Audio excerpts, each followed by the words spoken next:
Hello students, today we'll discuss about particle beam lithography.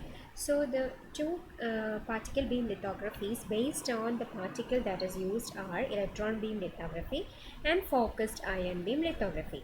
So in electron beam lithography we'll be using electron beam, and in focused ion beam you will be using focused ion beam to write the pattern. So let us focus on electron beam lithography.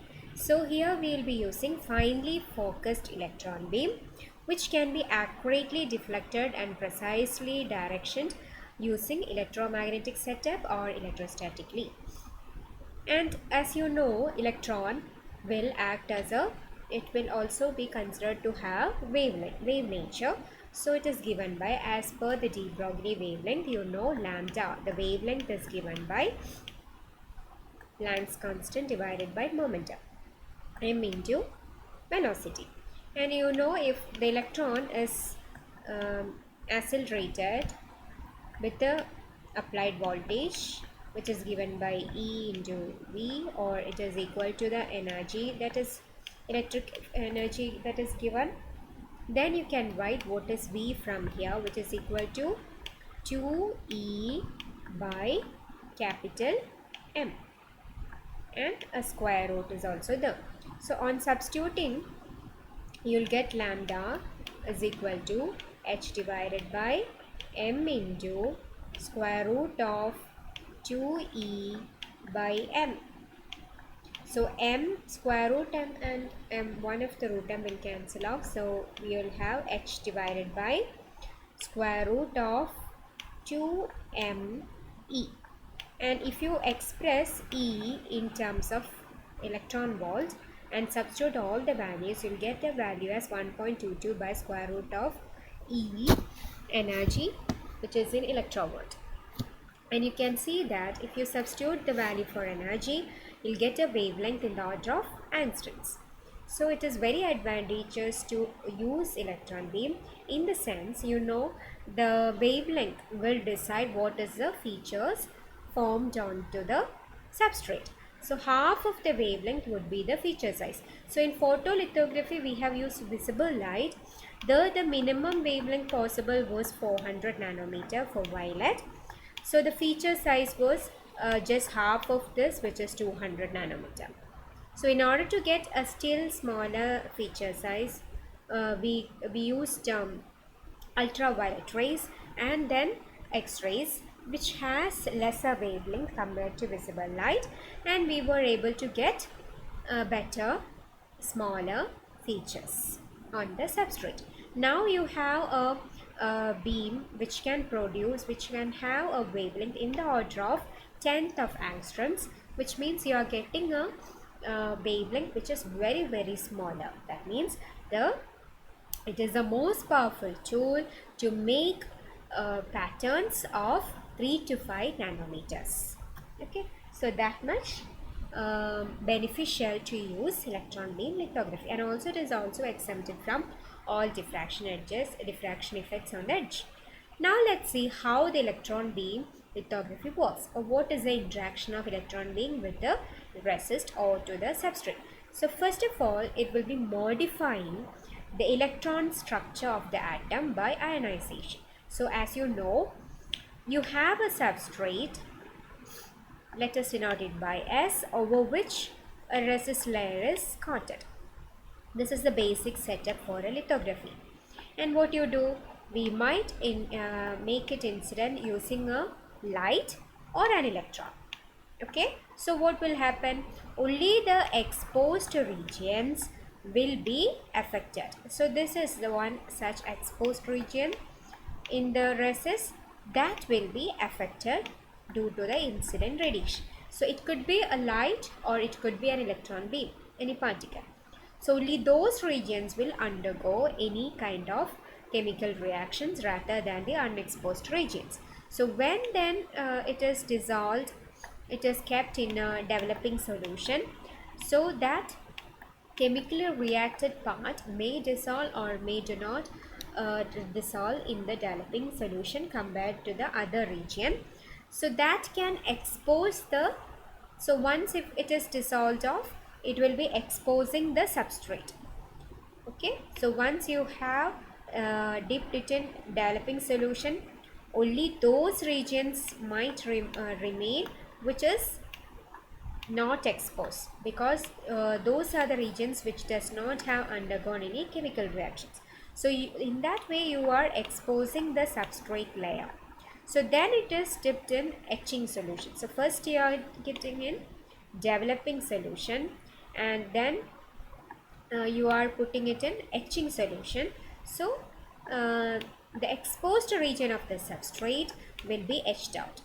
Okay, so then you'll get a pattern like this. So if this is the substrate, the exposed regions will be etched out, and the resist layer will act as a protection for the unexposed region. Okay, so the other regions will be, which are exposed, are etched out. So this is the resist layer, and this much portion has been etched out from the substrate using the using an etching solution. Okay, so you will get a pattern, and what do you do then? You'll strip away all the remaining resist. Okay, so finally what you have is a pattern like this. So this is the basic steps involved in a lithography, any kind of lithography. So here also you can see, when an electron beam is incident, it will react with the, it will modify the electron structure where it is incident.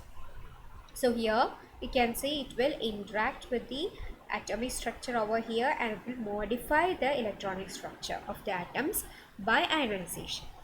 So based on that, if it is a polymer, usually the resist layer will be a polymer. So the chemical bonds present in that exposed region, in that incident region, will be broken. So they will be shorter polymer compared to the unexposed region. So once if you use a weaker solvent, it will be dissolving only the broken chains rather than the long chains in the unexposed region. So that is how you are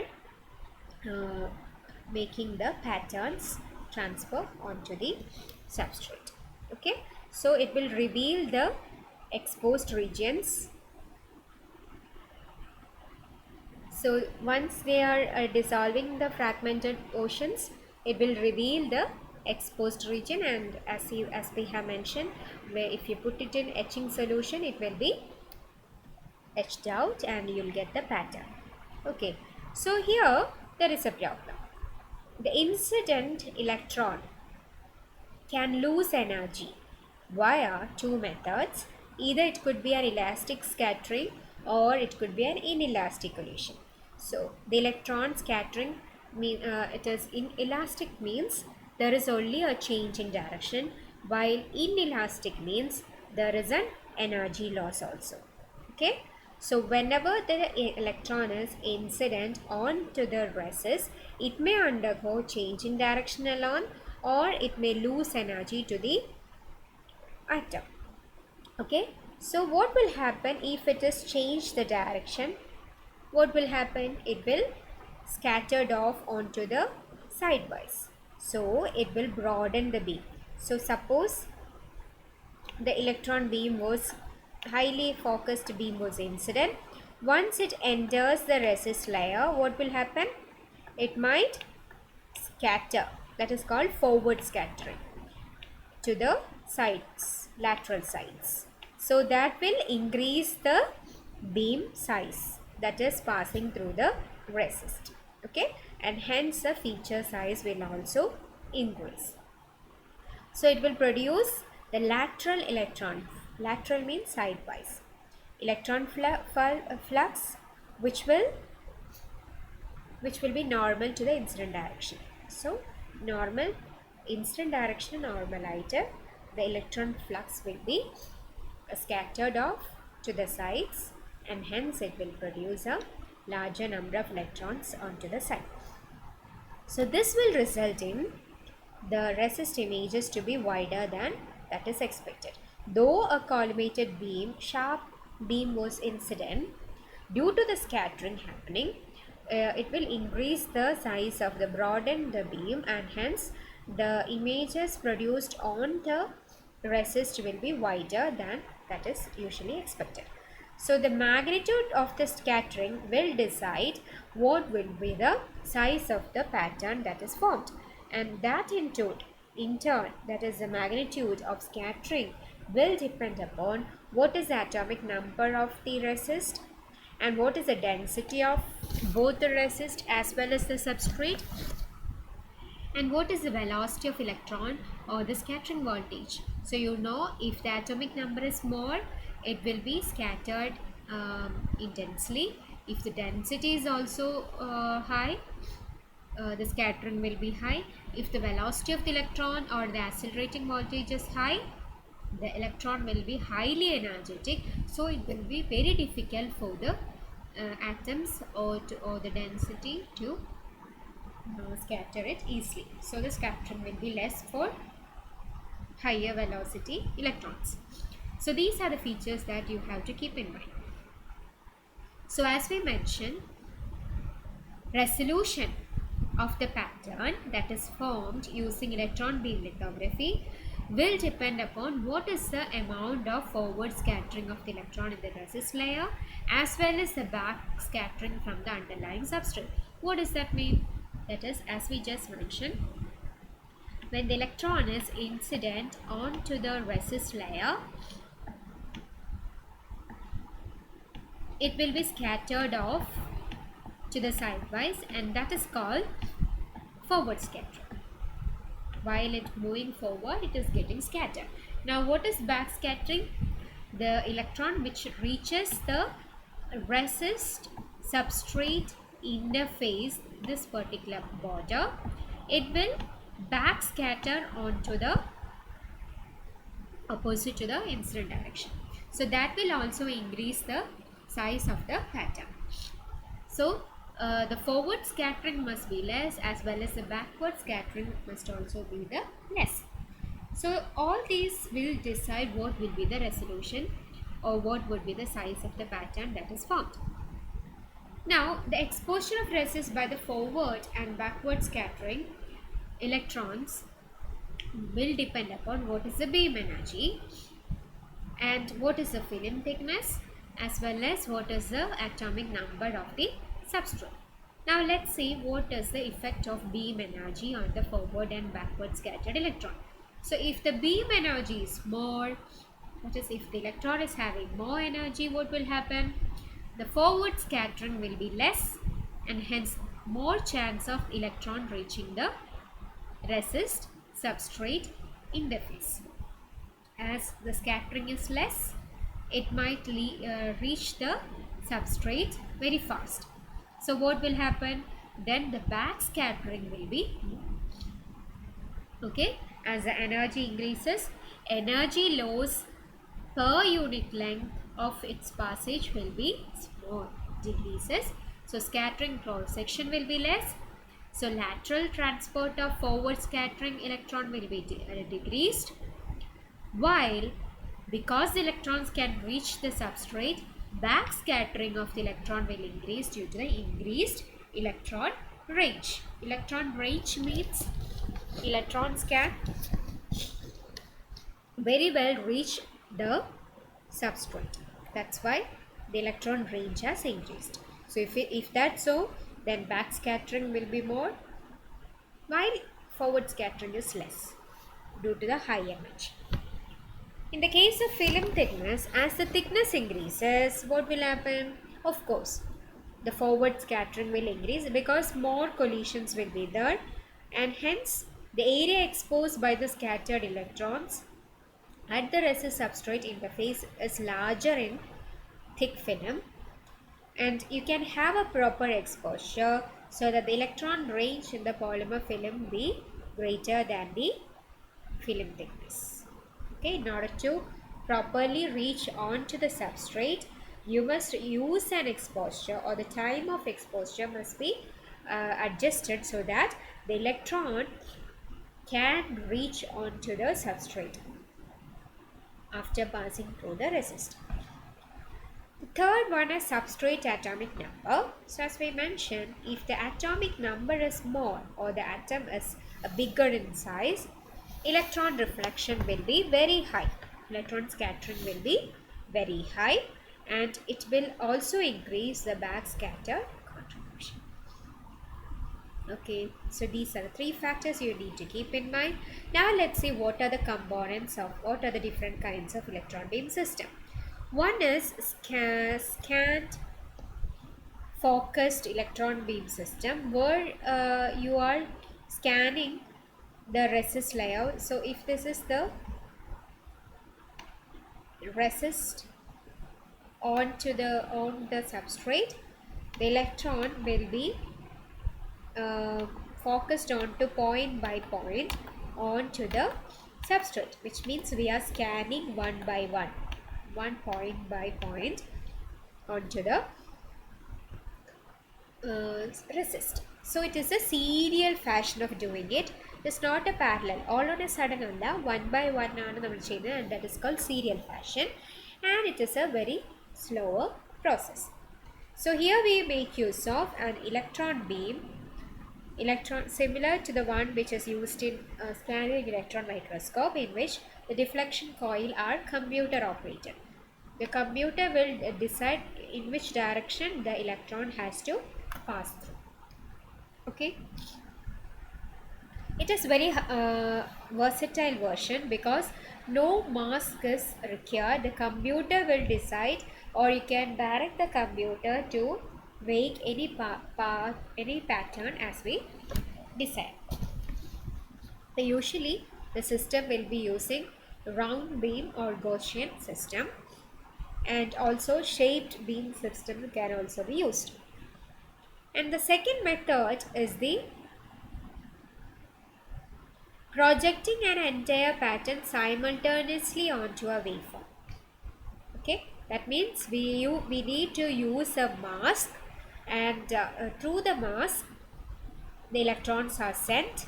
So all the electron beams will be passing through the entire mask, and entire resist layer will be exposed at once. Okay, so that is a very faster method. So the mask with ratio 1:1 is placed in close proximity to the substrate or to the resist, and scanned with an electron pencil beam a few millimeters in diameter. So the mask is irradiated with a broader beam, and a lens is used to project the image of the mask onto the waveform.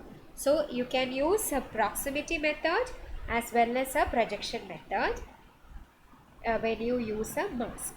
So one is maskless method, that is scant focused beam electron beam method, and other is a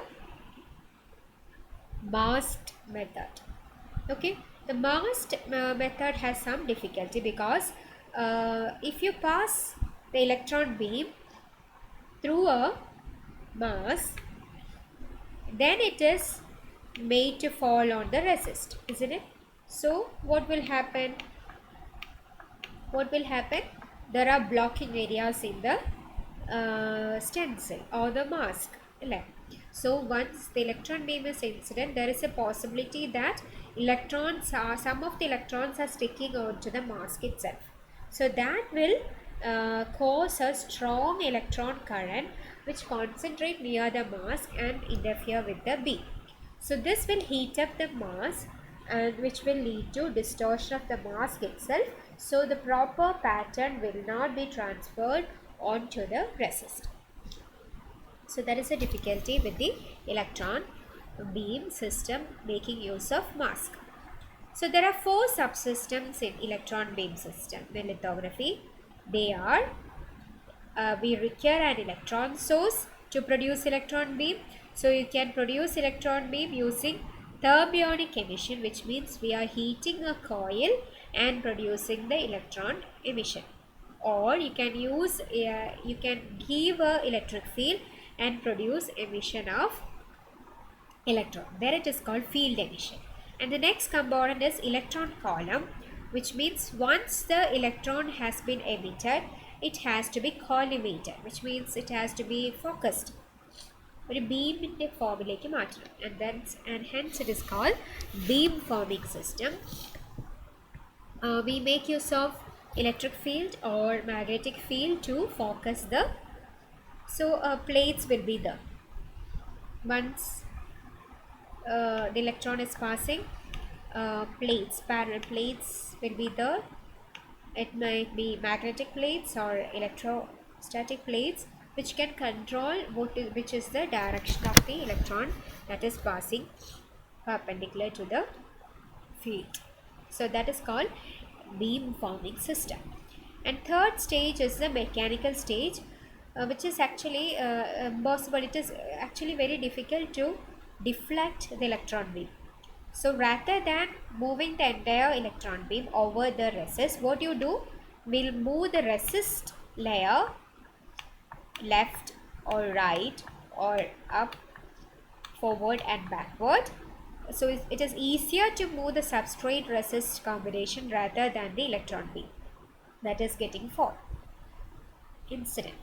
Okay, so the mechanical stages are used to move the resist layer rather than the electron beam as such. So it could be in a stepping mode or a continuous mode. Stepping mode means the resist layer is moved in step by step, while continuous mode is at a continuous movement of resist is made. And in order to control the movement, you require a control computer. So these are the 4 subsystems in the electron beam lithographic setup. Now let's see what are the limitations in resolution while we use electron beam lithography. So usually the resist used will be polymethyl acrylate, PMMA, which is you'll get a resolution of 10 nanometer sized patterns, but here it will roll up. If it is very small size, the pattern will try to roll up below the certain length. And ultrasonic waves during the develop allows lesser than 10 nanometer, and this will expel the polymer residues which stick together by van der Waals forces. Okay, so if you have sizes, if you use 10 nanometer or less than 10 nanometer size patterns to be formed on the resist, that pattern will try to roll up because വളരെ thin ആയതുകൊണ്ട് it will try to roll up. So what we do, we need to send out ultrasonic waves for sizes which are less than 10 nanometer, so that it will expel any polymer residues that is still sticking together. And weaker developer is used to give a high contrast, and it might favors a good resolution. So in order to have good resolution, one way is you can make use of ultrasonic waves, and other way is weaker developer is used to favor good resolution. Okay, so that is about electron beam lithography. So next class we will study about focused ion beam lithography. Thank you.